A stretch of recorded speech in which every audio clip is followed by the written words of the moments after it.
আজকে আমরা শিখবো হলো যদি রাস্তায় হঠাৎ করে টায়ার বাস্ট হয় বা গাড়ি যদি ব্রেক ফেল হয় তাহলে আমরা কিভাবে খুব তাড়াতাড়ি এবং অল্প সময়ের মধ্যে নিরাপদে গাড়িটা আমরা সাইড করতে পারি বা কন্ট্রোল করতে পারি। তাহলে প্রথম শিখবো হলো যদি টায়ার বাস্ট হয় তাহলে আমাদের করণীয় কি। যদি কখনো রাস্তায় টায়ার বাস্ট হয় তাহলে প্রথম কাজ হচ্ছে আমাদের এক্সিলারেটর থেকে পা সরাই ফেলা। দ্বিতীয় কাজ হচ্ছে স্টিয়ারিং শক্ত করে ধরে রাখা, কারণ যখন টায়ার বাস্ট হবে বা যেই চাকাটা বাস্ট হয়ে যাবে সেদিকে কিন্তু গাড়ি দৌড় দিবে। তাহলে আমরা যদি স্টিয়ারিং শক্ত করে ধরে না রাখি গাড়ি কিন্তু খাদের ভিতরে চলে যাবে। বুঝা গেছে? ৩ নাম্বার কাজ হচ্ছে ব্রেক প্যাডেলে পাড়া দেওয়া। কিন্তু ব্রেক প্যাডেল কিন্তু একবারে পাড়া দেওয়া যাবে না। আপনি যদি একবারে পাড়া দেন, গাড়ি কিন্তু খাদের ভিতরে পড়ে যাবে। আপনার কি করতে হবে? আস্তে, আস্তে ব্রেকের যে প্যাডেলটা আছে এটা পাম্প করতে হবে বা চাপ দিতে হবে। চাপ দিলে দেখবেন এবার খুব তাড়াতাড়ি, একবারে খুব তাড়াতাড়ি আপনার গাড়িটা দাঁড়ায় পড়বে। তাহলে টায়ার বাস্ট হলে ৩ টা কাজ করব। ১ নাম্বার হলো এক্সিলারেটর থেকে পা সরাই ফেলবো, যাতে গাড়ির গতি একদম কমে যায়। ২ নাম্বার হলো স্টিয়ারিং শক্ত করে ধরে রাখবো। ৩ নাম্বার হইতেছে ব্রেক প্যাডেলে একবারে পাড়া দেওয়া যাবে না। আস্তে, আস্তে পাড়া দিয়ে গাড়ি কন্ট্রোলে আনতে হবে। এইবার হলো যদি ব্রেক ফেইল হয়। ব্রেক ফেইল কি কারণে হয় বলছি না আমি প্রথম দিকে যে ব্রেক ফেইল হয় যদি ব্রেক অয়েল না থাকে অথবা যদি ব্রেক লাইনে কোনো ধরনের এয়ার লক হয়, তাইলে হলো ব্রেক ফেইল হবে। তাহলে ব্রেক ফেইল হলে করণীয় কি? প্রথম যে কাজটা করতে হবে, মাথা ঠান্ডা রাখতে হবে।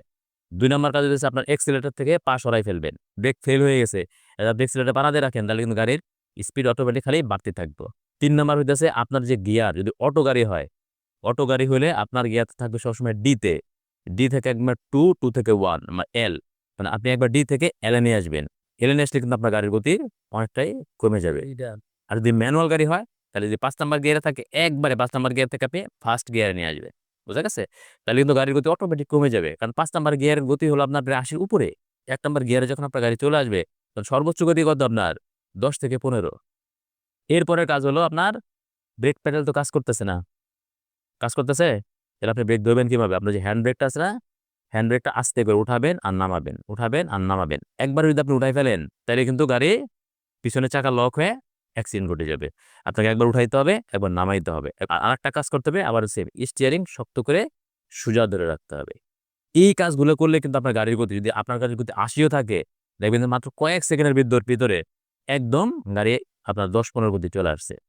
এরপরে যদি আপনি সময় না পান, সামনে যদি কোনো কিছু চলে আসে, গাড়ি আসে বা মানুষ আসে, আপনি বাম পাশে রাস্তার একদম সাইডে যদি ফাঁকা জায়গা পান, উঁচা বালু থাকে, মাটি থাকে, দেওয়াল থাকে, এর সাথে আপনার গাড়ি লাগাই দিবে। বুঝা গেছে? আপনার কাজ হইতাছে যাতে যতটুকু ক্ষতি কমানো যায়